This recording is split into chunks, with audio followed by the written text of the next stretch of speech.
जिस तरह से देखा गया है कि चिरंजीवी योजना जो है वो लगभग बंद के कगार पे है और पिछली जो सरकार थी उसने 25 लाख से 50 लाख को किया था। तो क्या नियम में रहेंगे नई सरकार जो बनी है बीजेपी की, क्योंकि आपने जो है लगभग विधायक का चुनाव लड़ा है, तो कुछ जानकारी है आपके पास इसकी? देखिए, विपक्ष में हम बैठे हैं और विपक्ष में बैठकर हमें इस चीज़ से क्या इल्म के जो सत्ता में सरकार है वो क्या आगे करने जा रही है, और जिस हिसाब से देखने को मिल रहा है तो कहीं ना कहीं ऐसा लग रहा है कि ये जो है पिछली योजनाओं को किसी ना किसी एंगल से घुमा फिरा के सब कमज़ोर करेंगे।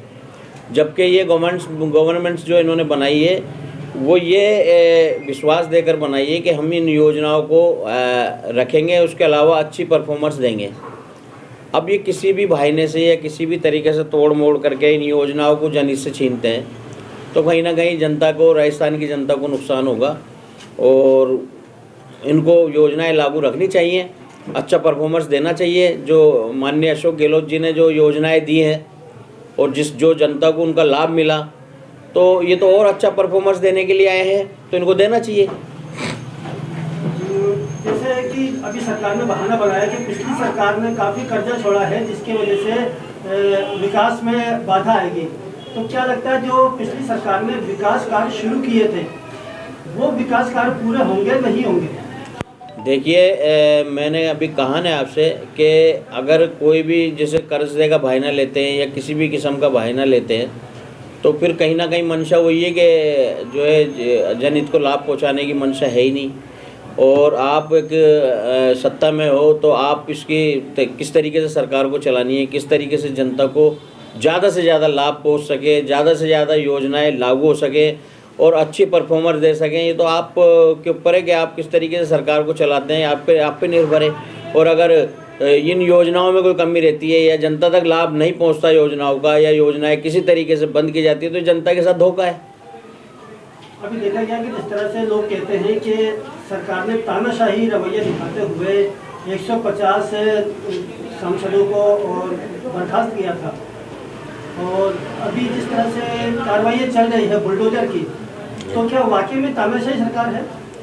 देखिए, तानाशाही सरकार तो ये 10 साल से चली रही है केंद्र में,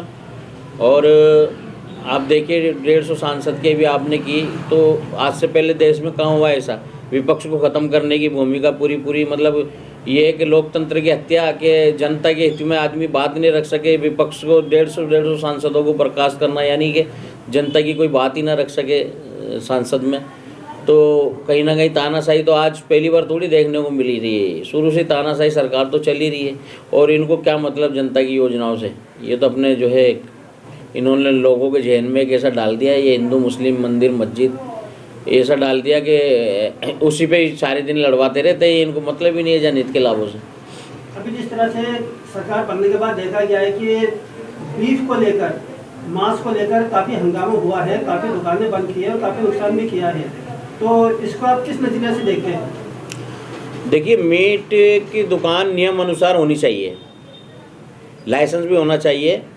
और अदब के दायरे में जो इसके जो नियम है उस नियम स्वरूप से काम होना चाहिए। और अगर कोई भी सरकार या कोई भी विधायक या कोई भी अधिकारी अगर इसको संविधान के अकॉर्डिंग, अपने कानून के अकॉर्डिंग, नियम और शर्तों के अनुसार ध्यान देते हुए कार्रवाई करते हैं तो बहुत अच्छी बात है, ये हम इसका स्वागत करते हैं। और पर्टिकुलर एक जातीय समुदाय को अगर मान के विशेष नुकसान पहुंचाना और वही हिंदू मुसलमान की राजनीति करना, तुष्टीकरण की राजनीति करने के लिए अगर ऐसी कोई कार्रवाई या ऐसा कोई नुकसान पहुंचाने की कोशिश करते हैं तो फिर मैं इसको तानाशाही कहूँगा।